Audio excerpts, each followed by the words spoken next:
everybody. This is Tim Roberto here from Beachway Therapy Center. And what an honor it is to be here and to have this platform to reach people. There's so many people that need to be reached. There's so many people that are struggling, and so many people that their lives have become unmanageable. And it doesn't, it doesn't have to be addiction. It can be mental health. It can be trauma. It can be eating disorder. It can be all kinds of disorders, But we're here just to generate a positive message and to help people. And the only way we can do that is if we keep showing up. And that's what I've been doing for quite some time now, and I'm very honored to be able to do that. But I'm twice as honored, if that's a way to put it, to have our guest here, my dear friend Allie Severino. Severino. And I practiced. Everyone always and I mixes practiced the V and the R. It's okay. And I practiced it too. And my father's probably rolling around his grave right now because I'm a first generation Italian. Right. Here. From New Jersey. From New Jersey, but born in Brooklyn. God. Forget about it. And, and when I say honor, I mean that. And if you've been following us, and which I really hope maybe there is a couple people that are following, we've had a dedicated first responder here, over 30 years of service to the community. We've had a trauma therapist here, nationally known, dedicated to helping people who've struggled with trauma. We've had Dave Arenberg here, state attorney, phenomenal guy, just a total doer. All three people are doers. And Allie is my fourth guest here. And I mean, talk about a doer. There's not many people I know that constantly do the way she does. And with that being said, I'm just going to introduce Allie and just, I don't know, Allie, just tell us a little bit about yourself and what you're doing as a doer. I'm doing it. I love that. Thank you for having me too. Yeah. This is a good little break to my day. I was like, I get to go do something fun for a moment and turn my phone off and just chat. So a little bit about me. Sunny South Florida is my home for a very long time now. Born in New Jersey. Came into recovery when I was 18, which, blessing. Gosh, I have a birthday in a week, but I'm getting up there. So, I'm going to be 35, so you guys can do the math. It's been a long time. Yeah, blessed. And so much has happened in that time, right? Because I was just a baby. Yeah. So my whole adult life happened. Right? Then you started showing up.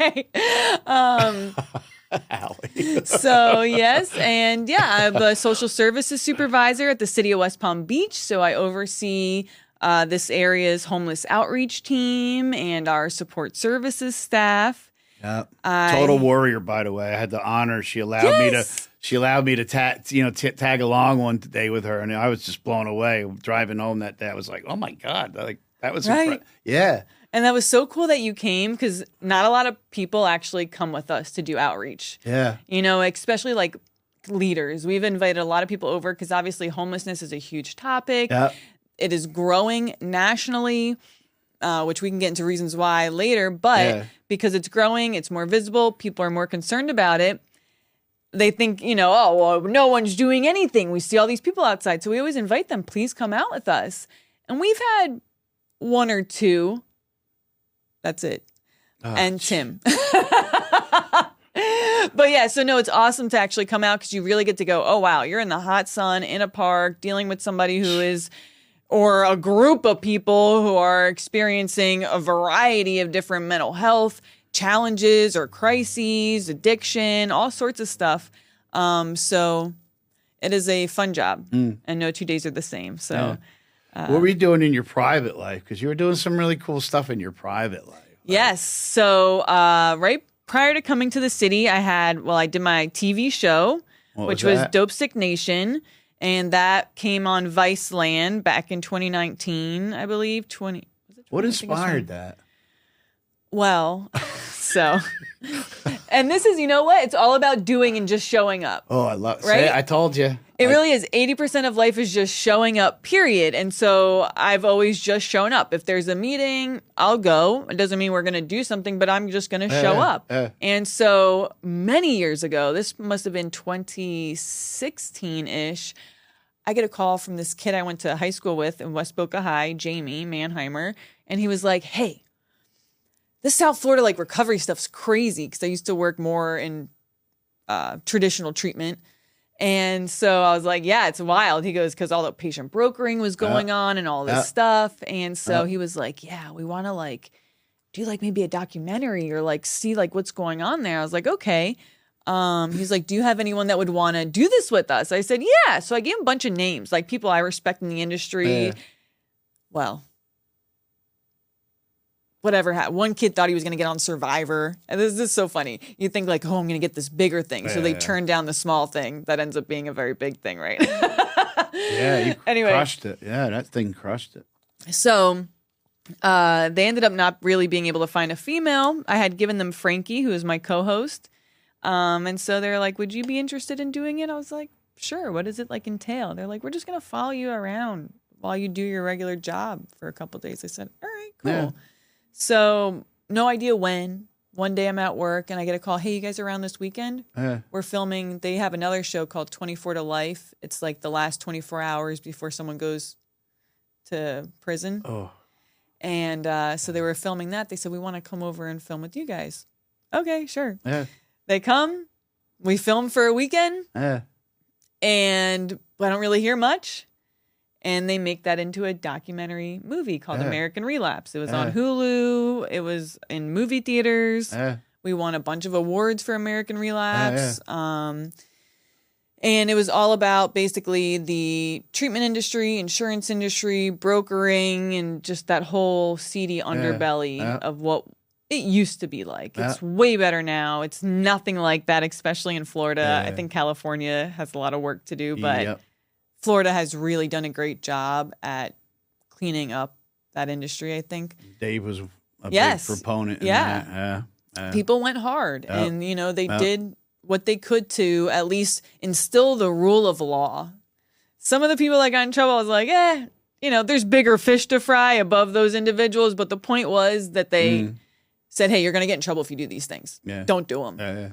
And I think it really made a difference. So yeah, we did American Relapse, which was, I didn't see it for years until like way later. So I didn't even know, you know, like what did they even use? How did they make it? They make it look so cool. But so yeah, we did that. And then my producer was going to Vice to pitch another show.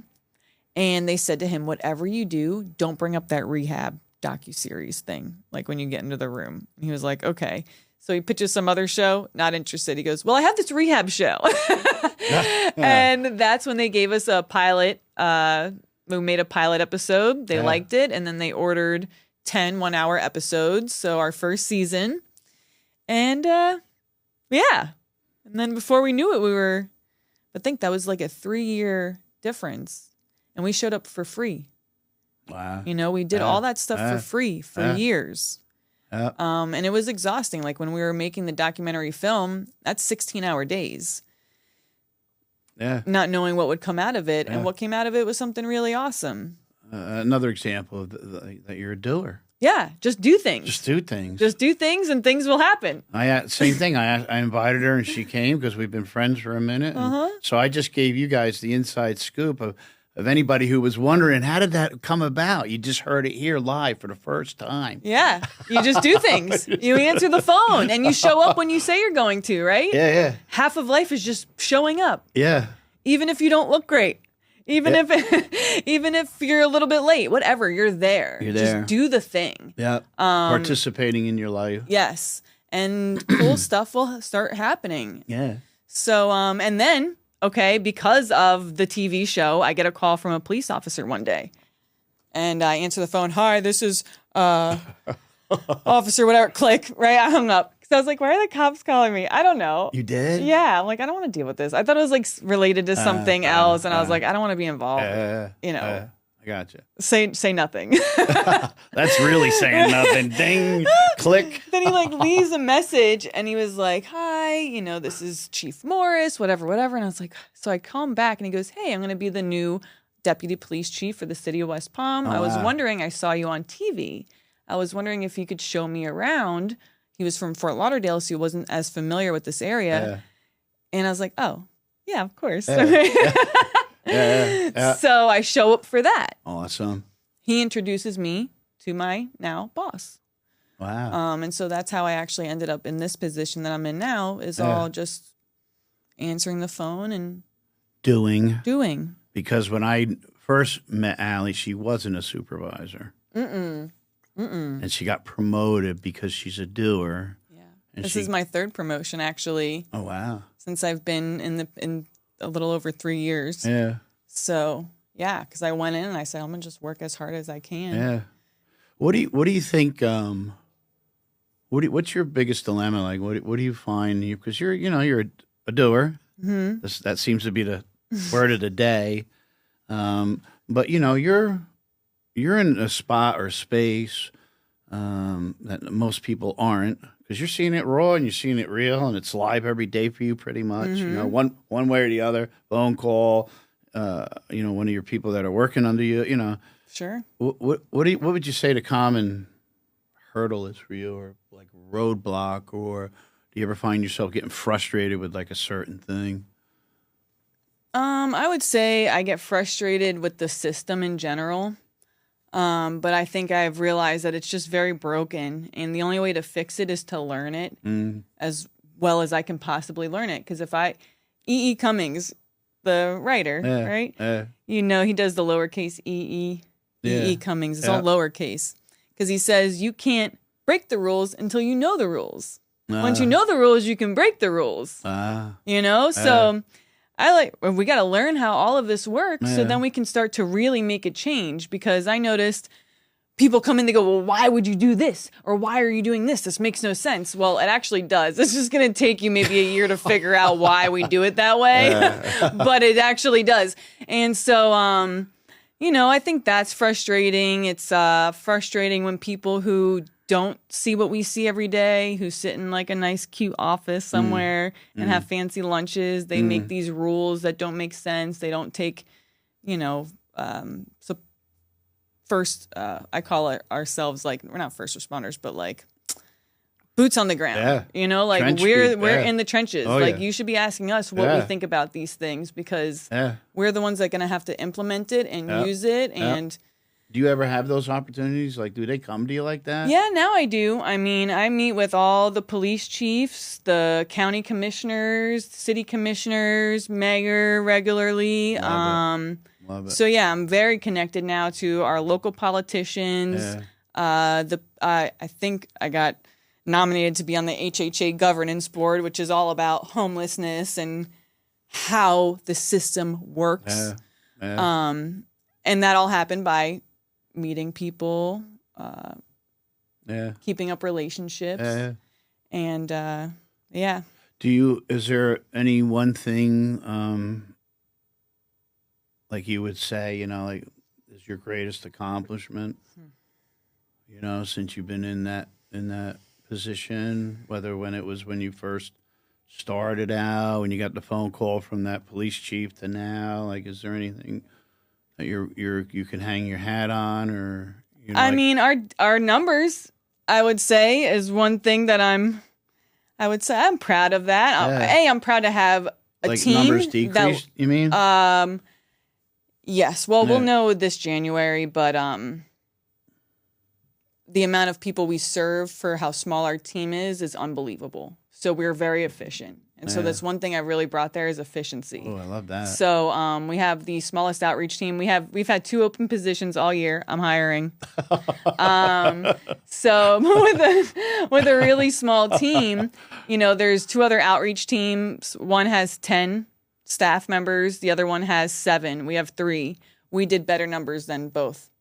Oh, wow. We served more people. 1 out of 3 people we served got housed. That means last year we housed or sheltered 331 people. Wow. That's, more than one person every working day. Yeah. So, that's huge. Yeah. So we're doing a lot of stuff, but I'm mostly proud that I have a team that likes to come to work. Yeah. That's what I'm proud of. I have a team that loves to come to work. Yeah. They love what they do. Yeah. They could go other places and make the same or maybe more, right? So, sometimes it's not all about that, right? But that's up to that leader, 100%, to make it, so that they're being fulfilled by things other than money at work. So I would say that's one thing that I'm proud of. that I try to make it so that there's other things that are building you up besides your paycheck, which I'm not allowed to change. Yeah. You know? Yeah, but you're right. It does come from the leader, you know, and you don't lead from behind. I think you're doing exactly what you expect other people to do. If I've been up, because I just say that because I've known you for a few years now. Yeah, people think I'm an outreach worker too. They don't know. Yeah. My staff tells them I'm the supervisor just to, I don't know, just so Yeah. they bother me instead.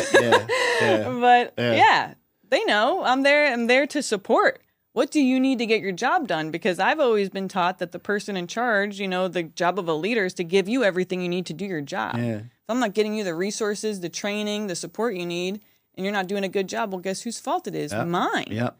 So. And they're going to come to you about it. Of course. Right? Someone's going to. That could be the supervisor. The mayor, right? The county. I mean, these people I'm in contact with weekly. So if things aren't getting done.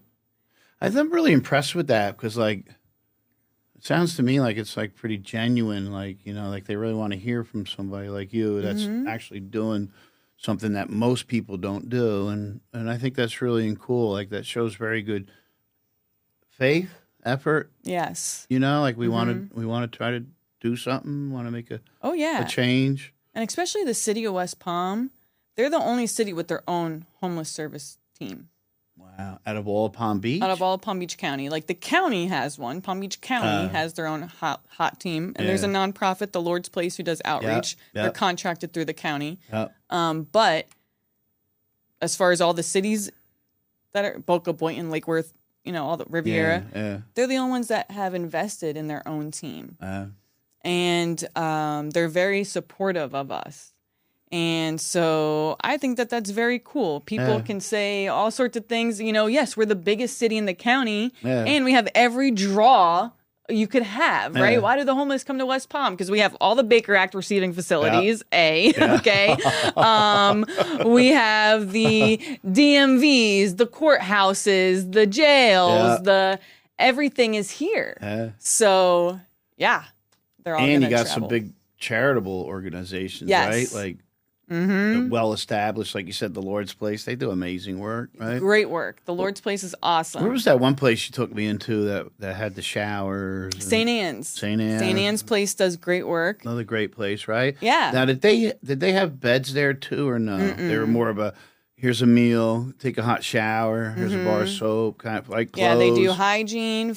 Clothing, showers, breakfast, lunch. They do have attorneys there, so they do some case management when it comes to like disability benefits. They'll help you buy your birth certificate, an ID, and they do mail, which is very important because as a person, if you're experiencing homelessness, where do you get your mail? How do you get your food stamp card? I didn't think about that. That's really. So they get mail for hundreds of people. I can only imagine. Gosh. So are you So are you still actively involved too, like in the recovery community? Do you have any plans for another for another series? Like, I don't know. Recovery community, not as much. I mean, a little. Like I do the peer leadership council of South Florida. So when it comes to peer stuff, I like my peers and doing stuff like that. But I don't know. I needed a break. I got you. Yeah, from the. It's taxing. Yeah, it's a very taxing. I needed something field. different. It's a very taxing field, you know. Like I always say, you know, I hope somebody's listening to this that needed to hear, and just like the field is taxing, so are the parents, you know, what they're going through, the family homeostasis and the family, you know, units, right? It's very taxing, and you become someone that they just want to talk. People just want to talk, which is great, but like. In the middle of the night, just like want to be heard. Being on TV, people reach out to me from across the country. Can you get me a scholarship? No. Now I'm a little bit more impatient about it because, we'll go to the free place down the street. I'll do the research, but like you don't have a computer? I just needed a minute. You know, I was just getting burnt out and... They're expecting you to like work harder than like them. You're crazy. I went to the state-funded DAF too, bro. I don't feel bad for you. Go. You know, like what do you? I don't think you know who you're talking to. Oh, you don't like the state-funded place? When? Neither did I. Like if you really want to do it, you're gonna do it. So, and my thing was how cool to have a job where my job is to help people that have nothing. I don't have to ask what's your insurance, what's this. It doesn't matter. I mean, it's going to help me find a good place for you, but it's not an end all be all thing for me. So, you literally live outside with not an ID or a penny to your name? Let me sign you up. I got you. I got you. It feels good just to be able to do that for my community. I'm thinking, just right here now, going live, like I'm just thinking it feels good because you're being very authentic to yourself. Mm-hmm. You know these people, no disrespect, they have nothing to offer you, and that, that you want something back. You just, God, I really want to say a word I shouldn't say, so I'm not going to say it, but you're just like, I say real, hashtag real something. It stinks. Hashtag real and it stinks. Okay. You get the next word, right?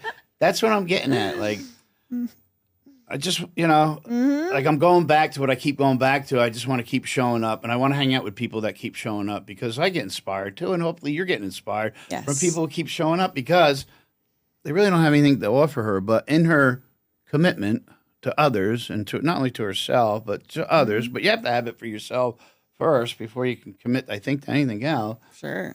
She's able to grow. She's able to feel good at the end of the day. She comes home, is able to sleep okay for the most part. Knowing she did a good deed for somebody who's, in need, mentally incapable, struggling mentally, trauma abuse, rape, drugs, homelessness. There's so many components, right? Yes. But the thing is, because she's serving, she gets to grow too. So, like, you're kind of like, technically, really, you're like the go-to person if you need help. Yes. Right? Like, if you don't have anything, yeah, call Allie. She can get. Especially if you live in Palm Beach County. Anywhere else? Can you get anybody clothes? Like, yeah. Can you get meals? Housing? Ugh. Housing's rough. Housing takes time. Medical? Mm-hmm. Yeah. Treatment of some sort? Some kind of treatment, Some kind of treatment. That's what I'm getting at. And everybody's different, but we take the time to ask questions and to figure out, okay, what is your exact situation? Yeah. What resources do we have, if any? So a lot of, like, assessments, right? Like, yeah. And it's more conversation, but we're just trying to pull things from that conversation. Like, okay, all right, they said they had a friend in Michigan. Have we looked into that? Or they said they used to get a check, but they don't anymore. So maybe they had disability, were incarcerated because of that. A check was turned off. Can we get that back? Yeah. I can see how that can be satisfying, right? Yeah, like, it's a lot of critical thinking. Yeah. That's the cool part of the job. Like that it's detective comes out and you're kind of like... Well, the old, your old school ways come back because you're like, by any means necessary, right? Like, how do we get it done? What is the way to figure this out? That's a great Where point. There's a will, there's a way. That's a great kind point. of thing. So it allows you to use that brain, that addict brain that goes, all right, let's figure this out. So if I call them, they can give me $200. And then if we can go over here, and then they would qualify for this weird little grant over here, we can use that for the transportation. And you kind of just try to make something that can work for the person. Yeah, that's amazing. So that's what I like about it. That's the fun part. Yeah, and that's what I love about, addicts, alcoholics, are very resourceful, very determined. Like, once they fixate on something or get fixed on something, they can use it in a healthy way. Like, I know, like, a lot of the, and no disrespect, but like a lot of the OCD people, like, when they've learned how to manage it, because it can be a crippling I'm sure. situation for somebody, very crippling. But we do get better. We can recover, and it's such a goof, man. Because some of the the OCD people, because I've been in the field 18 years, and if you ever want anything done, and you have an OCD person that knows how to manage it, kind of like on your team, you always go to them, like, hey, could you and you're expecting it to take all day. And they come back with that little smile, like a little kid, like you just put their hand in the cookie jar. They're like, I'm on top of it. Yeah, I love that. If you're OCD, apply. I'm finished. You are?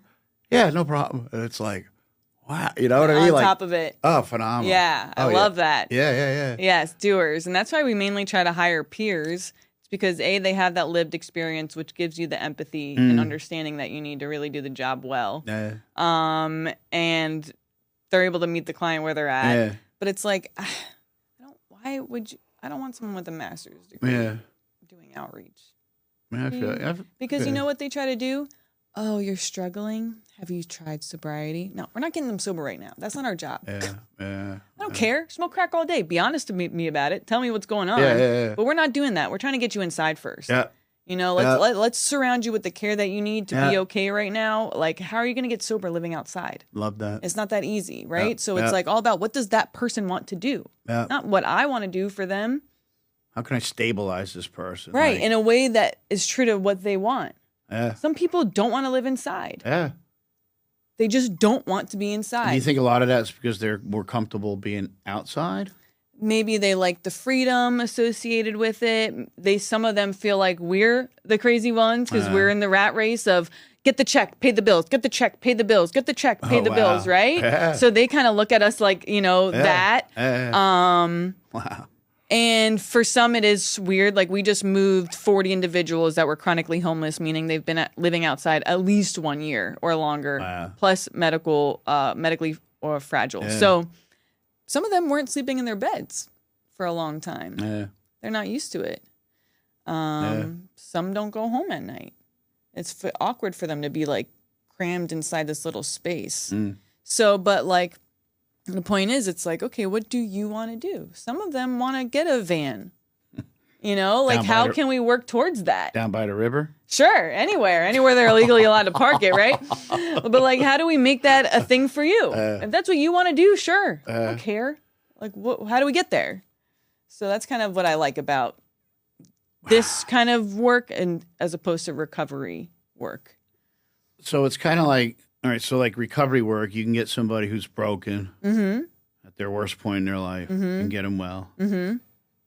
What is the path like? What's it do for you when you work somebody, you got them off the streets, and a couple of years later, like they're still in touch with you, they're working, they got their own apartment. That must be like phenomenal too, no? Yeah, Like, I mean, that's phenomenal. We have some high-functioning people who will go off to be great, have good jobs, and pay their way. But it really feels good when you help somebody who will never be okay on their own, by themselves. They need a lot of support for the rest of their lives. And that's why they're outside. Because they don't have the support. They don't have the family. They don't have the money. And so they're forgotten and ignored. Wow, it's really deep that you brought that up because that day we were out, and this is what I'm getting at, my friends. This is why this is great. I love doing this, and I love the people that so far have said yes. Because that day, it was another thing I was like, wow. Everywhere we went, everybody'd be like, Allie, Allie, Allie. And they weren't really doing well. I mean, I'll just give you a scenario so you can, because I use imagery a lot. There was a whole bunch of guys underneath the bridge on a street, really not that far from downtown West Palm where we're at, just gathering, sitting around. But when Allie showed up, it was like I guess somebody just really cared that was in their life. And I remember a woman around by a school back here. I'm getting a little personal now, but there's a trestle not far from here. And it's by a school, and and when we seen Allie coming, it was like she almost ran to the car, It was like, and then Allie's like, yeah, no, like just like that mom. Yeah. You're like the, I don't know, you're like the mom of the streets. Right. Is that okay? Yeah. Are you okay with that? Yeah. But at the same time, you were tough as heck because I remember we eventually worked our way down to the inlet, and I asked you, I was like, man, does it ever get to you at all? And you're like, are you kidding me? All the years I've done, something like that, all the hard work I put in, I can get them clothing. That's why I can get them food. Like, no. Right. And I was like, man. And it's like, how I can't take on that responsibility of your choices. Like, I love it. You've made these choices for 20 years. Granted, whatever is going on, but it's not me. Or my fault, but that you're a true doer, that you're able to separate that, to keep it really simple, right? As a counselor, I've got boundaries. Right. I was just really, that whole day just blew me away. I was really impressed. That's awesome. It was a wonderful experience. Like, It's really like that's what it's all about. Like it was really powerful. I want to ask you too, what was your final point? Like what was your breaking point when you were so young to be 18? Because I'm still active counseling, facilitating groups, with people in their 60s still just showing up for detox for the umpteenth time. 18 years old, man. Like, do you recall what your final blow was? Or, are you okay sharing? Sure. Well, the main thing was when I was 17, I was arrested for drug trafficking. So I was facing 120 years in prison. Wow. Which was a huge deal. And it was even made worse by being in the paper so many times, on the news and all these things that, they kind of want to make an example. Because back then was the pill mill era. Everyone I went to school with was on Roxy's or oxycodone. And so we were, doing the whole doctor shopping thing. But really as a kid, I don't know, but I'm caught up in a huge addiction in a community that is everyone was on pills. Like it was crazy. And so when I got arrested and then had all that publicity on it, I was out on house arrest and I remember thinking, okay, I'm here because of drugs. When I get home, I cannot do drugs. My first day home, I do drugs. Not real. I mean, I smoked weed, which is crazy because I'm on house arrest, going to get drug tested. Why would I smoke weed out of everything? Like, stays in for such a long. My friends were like, we're smoking an ounce blunt. That's huge. I said, save me the roach. What does that even matter at that point? It's just, but it's the tricks we try to do with our, it's the tricky thinking thing. So, and then things continued to get worse when I was on house arrest. I was finally sentenced and they tried to give me 3 years. The judge refused it. Judge George Labarga, he's now a Florida justice of the Supreme Court. He's a good man. And, he took serious pity on me. And he said, listen, you were a juvenile. I was charged as an adult, but we're going to give you 6 years of probation, drug test every other week. You have to go to rehab. You got to do all, a list of shit for 6 years. And you're not getting off early. Like, this is it. And if you mess up, you're going to prison. And so still I was using. So I needed really my God held me until I got into the Drug Abuse Foundation. A lot had happened while waiting that could have sent me away for a long time. And so when I finally got to treatment, I was like, wow, I made it here. I should not have and it was just like really a few months of living outside, doing, hard drugs, I was like really, I had gotten pulled over multiple times by the police with lots of things on me and I kept getting lucky or whatever you want to call it, whatever. And I said, okay, well, we got to figure this out. And at first I was like, all right, well, I'll stay here for 30 days. And then they're like, no, you're here for 6 months. I said, oh, I'm not staying for 6 months. I'm going to leave when my 30 days comes, I'm going to leave. 30 days comes, I go, wow, I still want to do drugs. That's so crazy. And I remember thinking at 90 days, I can't believe I still want to use. Like I was still having thoughts of using even at 90 days clean. And that's when I realized, okay, this is like a brain thing. And I remember we would have the H&I meetings come in and they would talk to us about the allergy. And I would ask her all the time, can you explain the allergy one more time? Like, how does it work again? Because I was very interested in learning what was going on with me. That once I started, I couldn't stop and all these things. And yeah. And then like I said, I had to stay there for 6 months, then outpatient for another 3 months. So I think that just gave me the time I needed to do something different. And I remember one day I thought, okay, I got to get a sponsor or not, right? Like, we're going to go one of two ways. We're either going to go this way or we're going to go this way. And I said, I just saw Lacey, will you be my sponsor? I didn't even know, I didn't even care. Just wanted to do it, say it, get the word out and get going on the work. And, amazing. And yeah. And then I just kept showing up. I probably went to a meeting every day for 4 years, 3 or 4 years, a long time. Love it. Yeah. Did all, was GSR, secretary. There's that doer. Had at my AA home group, an NA home group. You hear that doer in there again? I was going too hard, maybe even, but I was super in it for just a very, very long time. Love it. And it gave me all of the tools that I use today to make decisions, to try to... I quit vaping 3 days ago. Did you really? Congrats. Yeah, oh, thanks. my God. Nicotine was such a nemesis for me. Man, I smoked my whole life. I can't believe I did it. Oh, man, that's incredible. Are you jonesing at all? A little, sometimes. Yeah, right now, no. But when I'm like in my car, like driving home, or when someone like gives me like what stresses me out, like I'll get like a cortisol spike or something. I go, "Where's my vape?" Like it's just like a. And the vape's the worst because you have it all the time. Oh, yeah. I find myself walking around looking for something. Yeah. I'm like, what am I looking for? I'm looking for my vape. I'm not vaping. I'm still looking for it. Yeah. Like, wow. Like, okay.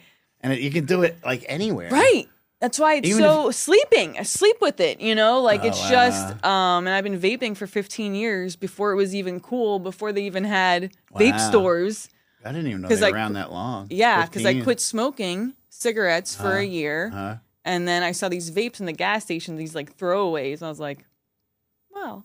Just a vape, you know, like it's not cigarettes. And they made them really seductive too, like the packaging. Yeah. Like, oh, it seems so sophisticated. And so it's been a long time. Were you having any consequences? Is that what made you like, or you just had enough of being like, I didn't really have enough. I love my vape. I hate to be that person. What made that decision then? Like, what happened? Was something? Like enough. Well, so my dad quit smoking regular cigarettes like a year ago. Oh, wow. That's awesome. And like, if he can do it, anyone can do it, right? And so I was like, how did you do it? He's used these like, you know, pills to help you stop smoking that are from Poland. So I was like, all right. So I had purchased them just to like have them. I figured I'd try them, but I don't like trying like weird stuff from Poland. So I was like, wasn't expecting so I gave it to a couple people as my guinea pigs, like, yeah, here, try this. Let me know how it works, right? Like, let them die first. Allie. I know.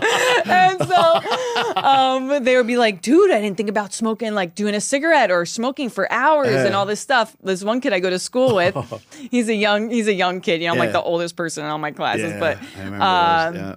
He's so funny. I gave him one. He goes, okay, we're going to take it tomorrow. I said, we're going to take it tomorrow. He texted me, goes, okay, I took it. I said, okay. Later he goes, how you feeling? I go, I didn't take it. How do you feel? He's like, why would you do that? I was like, I'm sorry. I'm scared. Man. But he was fine. So I took it the next day. And I was like, oh, wow. I haven't thought about hitting my vape for like hours. Yeah. And how the medicine works is like on the 5th day, you're allowed to smoke or whatever in the beginning. And then you're supposed to kind of just not want to anymore. And the 5th day, you're supposed to give it up. Yeah. So it was like the Shantex I did. Yeah, I like accidentally quit. Wow. And like, because I knew I was like, okay, I'm able to get over these humps, right? Like I'm gonna, I want it. I'm thinking it. I'm obsessing about it a little bit. Drink water or do something. Ride the wave. Wait till it's over. My dad gave me. He goes to Allie. Whenever you want to hit your vape, just say, I don't want that. Dad, I don't want that, and take a deep breath. So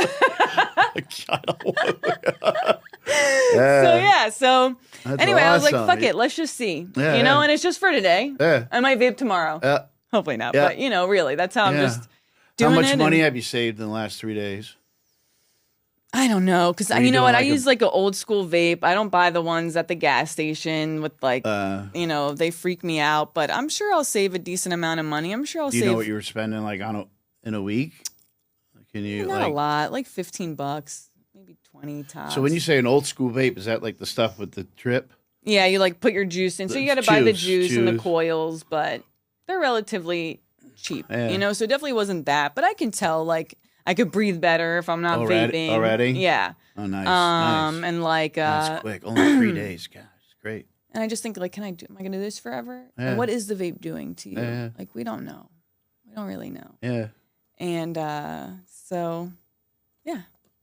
Incredible. I know. I was like, wow. Yeah. Yeah. I can't believe it. It was one of the hardest things I ever did in my life. And because, again, I love my vape. I'm going to say it now. Like, it's not like I've, like, disgusted by it or hated it or, like, you know. It was always there for you. Mm-hmm. Right. Right.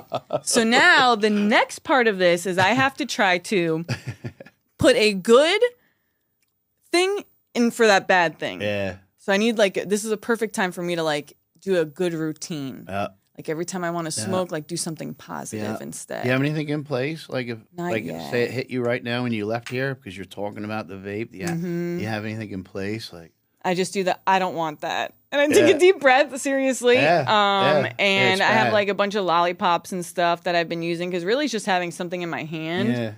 But I use Shantex for about a week, same as you, and then I just said this is ridiculous.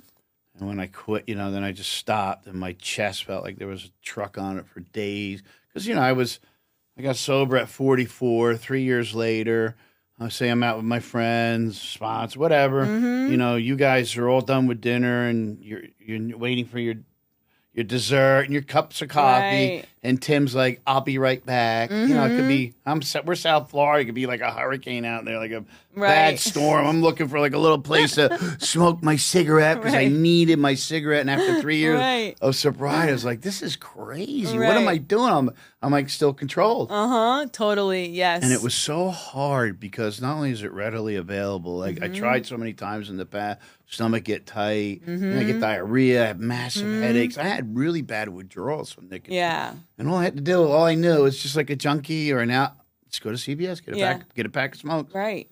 But man, it's been 15 years for me. It was great. How long did you go till you didn't really think about it anymore, or? God, so long ago now. I don't know, but I had this app. I wish I could remember the name. It was great because like it told you the first 24 hours, like internally, like physically. Yeah, like what's going on. That's already. Cool. In 48 hours, it said I reduced my chance of a heart attack by like whatever percent. I was like, well, that's pretty cool. Yeah. And then it gave me a quick zap, like, I don't know, 3-4 days later, how much money I already saved. Because if you guys smoke, you know exactly what I'm talking about. You go get a pack, but by the time you walk out, you have another lighter, you got a pack of gum, you got whatever. Right. And that was another thing after a while. I was like, I go in here, I'm spending like $20. I went in almost every day. Yeah. I wouldn't want to buy a carton. Right, God forbid. Oh, it's too much. It's $60 in one shot. But by the end of the week, I was already way past $60. I was just hooked, man. I was hooked. So it was one of the greatest things I ever did. Yeah, I'm very excited. I'm like, all right, cool. Yeah. We're gonna do it. Any plans? Plans? Any future plans? You're going to be getting your degree, right? Yeah, so I was thinking like 2024 was such a year of, I feel like for me, I always want to be accomplishing things. And be like, I did these things, or I spoke at this big event, and I want to accomplish things. And 2024 was very quiet accomplishments, and learning. Is a lot of learning too, like getting the supervisor position, because I had my podcast like all last year when I was a coordinator, and I could kind of like leave for like a little bit of a longer lunch, and just like be like a regular employee. And now I'm like in charge, and I'm like, oh wow, I need to lead by example. I want to be here early and late when my staff's there. I don't want to leave them by themselves. I just want to be that person. I could have never imagined all the work a supervisor does. Like, wow, I didn't know it was going to be so much extra work and like things to learn and policies and process, especially working for the government. Like it was a lot. So it was a year of really, digging down and refining a lot of things about myself. So 2025, yes, I should be graduating by the end of next year. Awesome. It's been like 10 years. So very excited for that. Nice work. I think I'm going to work on the nonprofit.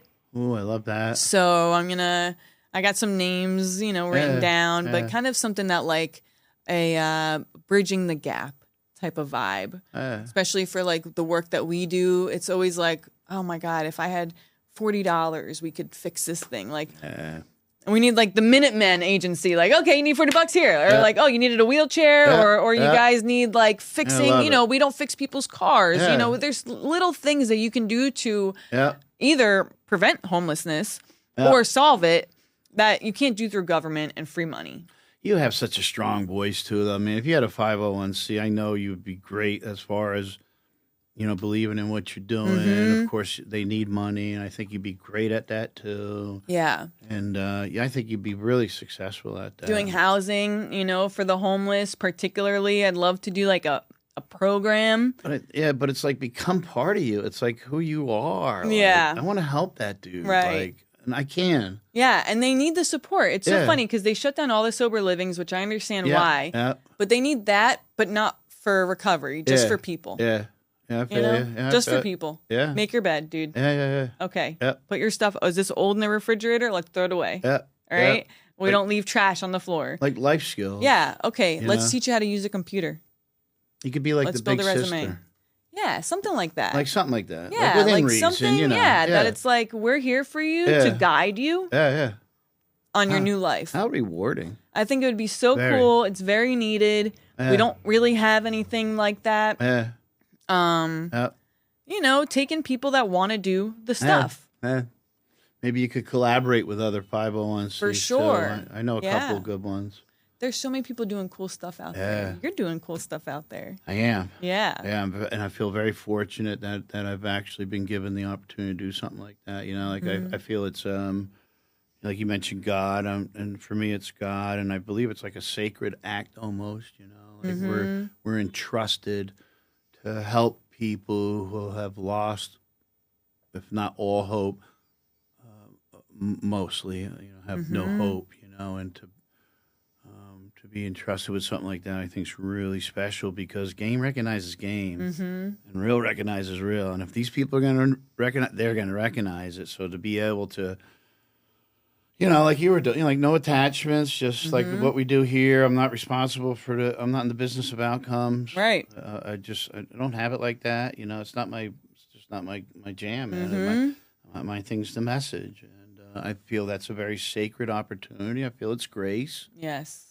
You're 18, and for somebody's life to turn around at 18, like, just think about that. I mean, it's got to be really heavy, like to just whoosh, and then do a complete turnaround and like have this. No more friends, those high school people. You're not talking to them no more. Yeah, it's like a. You got to make that choice. But it's a conversion that eludes most people. Yeah, and I think to have people like that in your life, or to gather that.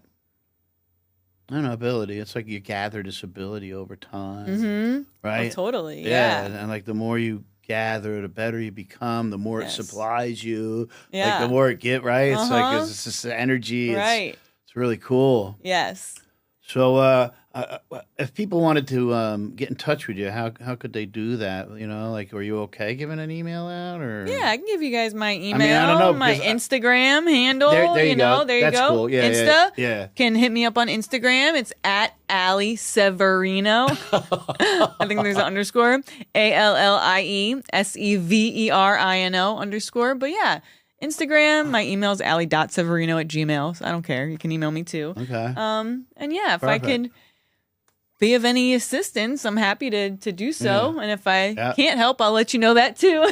Yeah, she will. Yeah. I can guarantee you that. I'm very upfront. I try to be, Yeah, well, especially even with the clients. But I always tell people they rather you tell them what's up Amen. than pretend like you're gonna be able to do something you Go can't on this do. whole monologue of nonsense. Let's get to the chase. I hope we brought something to you today. That's always the goal here at the podcast. Just have an old school, old-fashioned, whatever word works for you, conversation, because it's such a dying thing these days, and nobody has conversation anymore. Just an authentic chat. And I'm really honored that Beachway backs me in this endeavor. I love what I do. I've been given a tremendous gift too.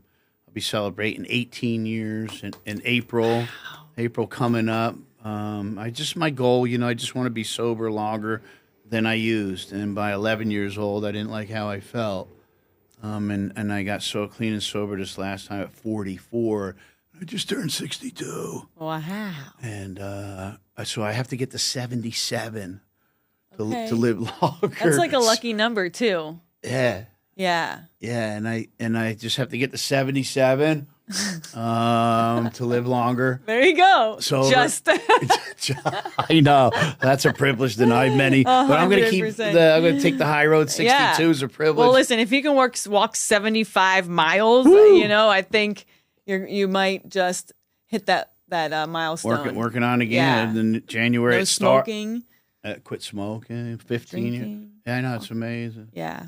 Yeah, I'm actually showing up for my life. So, thank you for giving your Instagram. Thank you for being a guest here. I really admire. I feel very honored. I mentioned the guests that were here before, and to have Allie, she's it's just an amazing opportunity. And I hope we brought you something. If you're struggling, reach out to somebody. You got Allie's Instagram. I'm tim.r@beachway.com. You can find me Facebook, Instagram. I'm all over. Just put my name in. It will come up. And if I can't help you, I know she will. And if we can't together, we know tons of people that will. Find you a resource. And if you quit smoking, comment below how long it took you to not think about it anymore. I'm just wondering. Oh, so you got to let us know. I love in the comments. Yes. Hey, until next time, be good to yourself. And we wish you all the best. Peace and love. Bye. Bye.